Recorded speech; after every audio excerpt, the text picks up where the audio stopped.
እንዲህ ብዬ ልጸልይላችሁ ዛሬ በጌታ በኢየሱስ ክርስቶስ ስም እግዚአብሔር ጠላቶቻችሁን ያስጠንቅቅላችሁ ከክፉ ሐሳባቸው ሁሉ እግዚአብሔር ይጠብቃችሁ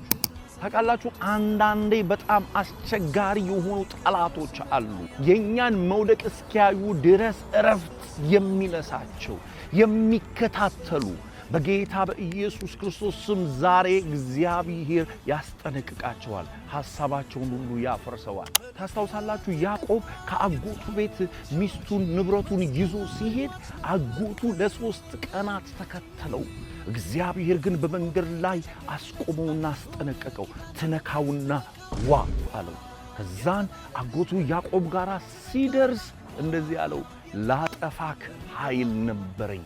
ግን አምላክህ በመንገድ አስጠነቀቀኝ አለው በጌታ በኢየሱስ ክርስቶስ ስም እግዚአብሔር ዛሬ ጠላቶቻችሁን ያስጠንቅቃቸው በኢየሱስ ስም ክፉ ሐሳባቸውን ሁሉ ያምከነው አትጠፉም በኢየሱስ ስም የናንተን ጥፋት የናንተን ውድቀት ሳይሆን የናንተን ክብር ጠላቶቻችሁ ይመለከታሉ የክብራችሁ ደጋሽ ይሆናሉ በኢየሱስ ክርስቶስ ስም በዚህ ባርኮት ባረኳችሁ ይሄንን ጸለይኩኝ አሜን